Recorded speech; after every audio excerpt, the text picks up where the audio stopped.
my last mile of the week. Don't be deceived by my tank top. It's super duper windy out here and we're supposed to get a big snowstorm tomorrow, so I guess I'm just enjoying it while I can, even though it's really not that warm. All right, just finished week 5 of marathon training. I ran 28 miles this week, which is an all-time high for the 5 weeks I've been running.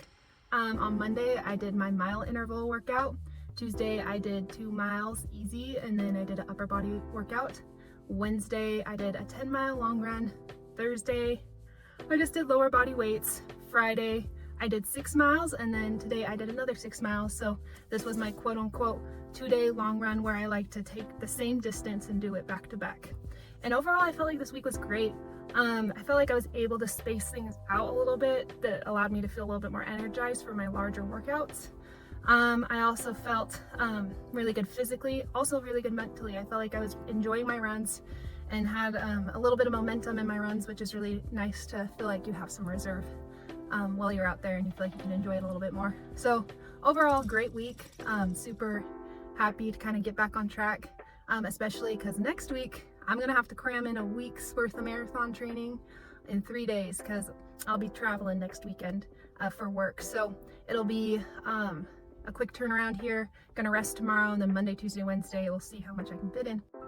Real quick, I want to talk about something and give a shout out to something that's very important to all runners, and that is the running shoe. I feel like every runner has a loyalty toward a particular brand or type of running shoe, and that's definitely me. I'm probably too loyal to a fault to this particular running shoe, because if I'm being honest, I've used the same running shoe for all 6 years of my running experience for the most part, besides a couple pairs of trail running shoes I'll use on rare occasions for snowy or super crazy trail runs. And the shoe I use is the Asics Gel Kayano.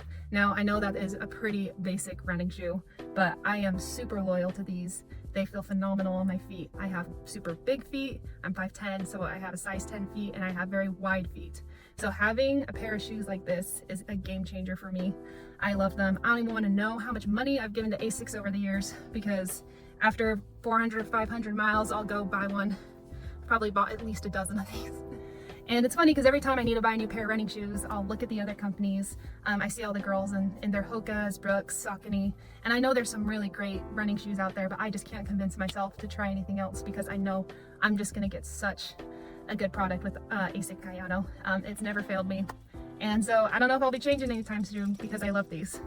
And funnily enough, back in like 2013, 2014, before I was a runner, I remember my family was a pretty big Asics family.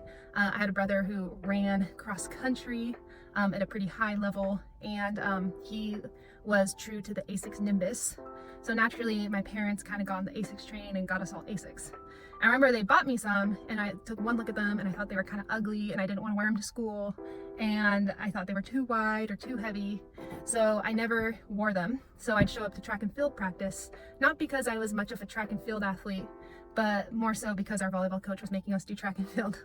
And I would show up in my neon yellow Nike shoes that were probably like $40 from Payless Shoes. And I remember I'd go and do these workouts, and within like a quarter mile or a half mile, my feet were already killing me. And I thought that was normal. That's why I thought running was dumb, and I never liked running in high school. But fast forward a couple years, I matured a little bit.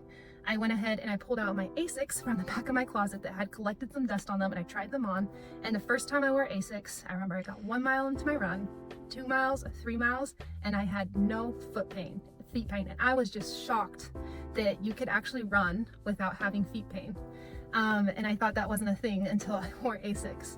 So from that day on, I became a loyal customer of them, and not just any particular Asics shoe, but the Asics Gel Kayano. And to this day, I wear them. I love them. I'll usually switch it off between my newer pair with my older pair, so that way I'm not wearing the same shoe all the time. But honestly, like I said, I don't know if I can add another shoe to the mix, maybe one day. But you guys will have to let me know, what shoe are you guys loyal to? What brands do you guys like? That's about all I have today. Again, I just want to thank everybody for and giving me input. I'm still navigating a lot of things with this training, and I really appreciated, like on Instagram and on my blog, how people have reached out and offered commentary and insight, which has been super helpful, especially with the fueling during the runs and some marathon training tips in general. So really appreciate it. Feel lucky to have a community to be able to share this experience with. Again, hope everyone has a great week. Get your runs in, and I'll catch you next time.